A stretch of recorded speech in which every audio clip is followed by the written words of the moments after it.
रिया बहुत होनहार लड़की थी। उसे पढ़ना बहुत पसंद था। उसके पापा उससे बहुत प्यार करते थे।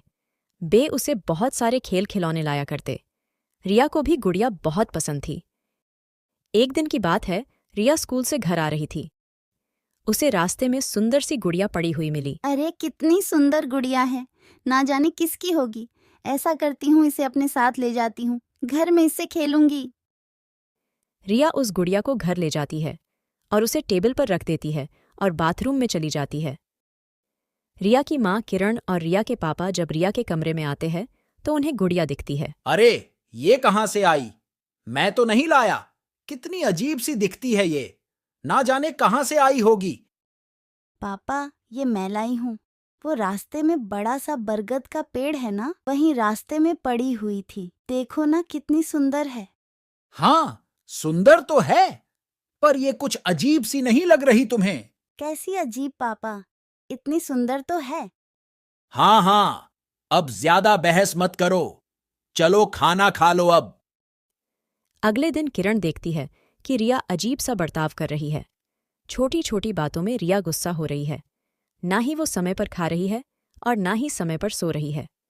किरण देखती है रिया का पढ़ने में भी मन नहीं है। वो दिन भर उस गुड़िया से खेलती रहती है। ये सब देखकर किरण को बहुत चिंता होने लगी। ये सब क्या हो रहा है? रिया कुछ अलग सा बर्ताव क्यों कर रही है? इसका पढ़ने में भी मन नहीं लग रहा है। इसका तो कुछ करना ही पड़ेगा। तभी किरण के घर उसकी पड़ोसी बिमला आती है। अरे ओ किरण, कहाँ हो आजकल? दर्शन ही नहीं होते तुम्हारे। घर में क्या करती रहती हो दिन भर? अरे दीदी कुछ नहीं, इतने काम जो रहते हैं घर में, इसलिए घर पर ही रहना पड़ता है। काम तो तू पहले भी करती थी, पर अचानक तेरा यूं हमारे घर आना बंद हो गया। तो फिर सोचा जाके पूछूं कि क्या बात हो गई। अब क्या बताऊं दीदी? अरे क्या हुआ? कोई समस्या है क्या? तेरी तबीयत तो ठीक है ना? अरे मेरी तबीयत तो बिल्कुल ठीक है, पर रिया। क्या हुआ? क्या हुआ रिया को? दीदी, इस रिया का आजकल पढ़ाई में बिल्कुल भी मन नहीं लगता है। पढ़ाई पे ध्यान ही नहीं देती। अजीब सा बर्ताव करती है। ना समय से खाना खाती है, ना पढ़ाई करती है। मेरी बातों का तो उस पर असर ही नहीं होता है। ऐसा क्या हुआ उसके साथ? क्या बताऊं दीदी, बस दिन भर इस गुड़िया से खेलती रहती है और अब तो रात को बड़बड़ाने भी लगी है। अरे कैसी गुड़िया? और किस गुड़िया के बारे में बात कर रही हो तुम? अरे कुछ दिनों पहले रिया को रास्ते में मिली थी, तभी से उसका व्यवहार कुछ बदला बदला सा लग रहा है, जब से वो ये गुड़िया लाई है। किरण, मुझे तो इस गुड़िया पर ही शक हो रहा है। हो ना हो, इस गुड़िया में ही कुछ गड़बड़ है। तुम ऐसा करो, मैं एक तांत्रिक को जानती हूँ, शायद वो तुम्हारी कुछ मदद कर सके। ठीक है, आप मुझे उसका पता बता दो। ठीक है, फिलहाल तुम रिया के स्कूल से आने से पहले उस गुड़िया को कहीं छुपा दो, ताकि रिया उसे ढूंढ ना पाए। बिमला किरण को तांत्रिक का पता बताती है। किरण उस गुड़िया को ऐसी जगह छुपा देती है जहां रिया ना ढूंढ पाए। रिया स्कूल से आते ही गुड़िया ढूंढने लगती है। रिया बेटा, आ गई स्कूल से तुम? हाँ, मेरी गुड़िया कहाँ है माँ? देखो यहीं कहीं होगी। नहीं है माँ, सुबह मैंने यहीं रखी थी। क्या करोगी उस गुड़िया का? अपनी पढ़ाई पर ध्यान दो, मैं कब से देख रही हूँ। तुम अपनी पढ़ाई पर ध्यान बिल्कुल भी नहीं दे रही हो। चुपचाप मुझे मेरी गुड़िया बता दो। किरण रिया का गुस्सा देखकर डर जाती है और रिया को कमरे में बंद करके और विमला के साथ तांत्रिक के घर चली जाती है। मेरी बेटी रिया कुछ दिनों से अजीब सा बर्ताव कर रही है। मुझे उसकी बहुत चिंता हो रही है। उसे कुछ दिनों पहले एक गुड़िया मिली थी, तभी से ना जाने उसे क्या हो गया है। तुम्हारे घर में एक बहुत बुरी शक्ति ने प्रवेश कर लिया है। उसने रिया को अपने बस में कर लिया है। जल्दी ही कुछ करना होगा, नहीं तो अनिष्ट हो जाएगा। पंडित जी, कोई रास्ता दिखाइए। है कि रास्ता है, किसी भी तरह से उस गुड़िया को यहाँ लेकर आना होगा। इतना आसान नहीं है पंडित जी। रिया पूरी तरह से उस गुड़िया के बस में है, तो हम गुड़िया कैसे लाएंगे? कल मैं तुम्हारे घर आता हूँ, तब तक तुम उस गुड़िया को कमरे में बंद करके रखना।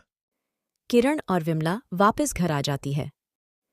किरण धीरे से रिया के कमरे का दरवाजा खोलती है, लेकिन रिया उन्हें कहीं नजर नहीं आती। रिया बेटा, कहाँ हो तुम? लगता है रिया कमरे में नहीं है। रिया इस समय कहाँ जा सकती है? ये सब उस गुड़िया की वजह से हो रहा है। वहीं रिया को कहीं ले गई होगी। रुको, मैं तांत्रिक को फोन लगाती हूँ। रिया की माँ रोने लगती है और पूरे घर में रिया को ढूंढने लगती है। बिमला तांत्रिक को फोन करके किरण के घर बुला लेती है। बाबा, रिया कहीं नहीं मिल रही है। रिया और रिया की गुड़िया दोनों ही गायब है। उस गुड़िया ने रिया को पूरी तरह से अपने बस में कर रखा है। हो ना हो, रिया उसी जगह गई है जहां उसे वो गुड़िया मिली थी। तुम्हें रिया ने बताया था क्या कि ये गुड़िया उसे कहाँ मिली थी? हाँ, वो जो बरगद के पेड़ के पास टूटा हुआ घर है, ये गुड़िया उसे वहीं मिली थी। हमें तुरंत वहां जाना होगा। तांत्रिक, विमला और किरण तीनों रिया को ढूंढने बरगद के पेड़ के पास पहुंच जाते हैं। रिया वहां गुड़िया के साथ खेल रही होती है। रिया बेटा, ये गुड़िया मुझे दे दो, वरना मैं तुमसे इसे छीन लूंगा। रिया तांत्रिक को घूर कर देखती है। तांत्रिक झोले से राख निकालता है और रिया के ऊपर छिड़क देता है। रिया होश में आ जाती है। रिया बेटा, तुम यहाँ कैसे आई? क्या कोई तुम्हें यहाँ लाया था? मम्मी, आंटी, मुझे कुछ नहीं पता। तांत्रिक गुड़िया पर भी राख छिड़कता है। तभी उस गुड़िया के अंदर से एक चुड़ैल निकलती है। चला जा तू यहां से। मेरे और इस बच्ची के बीच जो भी आएगा उसे मार डालूंगी मैं। ये बच्ची मेरी है। सालों पहले मेरे पति ने इस बच्ची को किरण को बेंच दिया था। इतने साल से मैं तड़पी हूं, वैसे ही ये किरण भी तड़पेगी। बस बहुत हुआ। माना कि तुम्हारे साथ गलत हुआ है, लेकिन इसमें बच्ची का क्या कसूर है?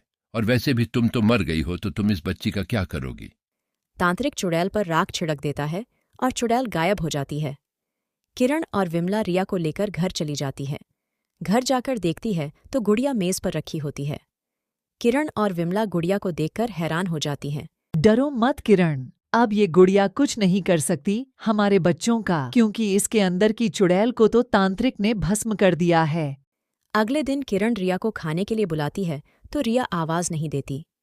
किरण रिया के कमरे में जाके देखती है तो रिया और गुड़िया फिर से गायब थे।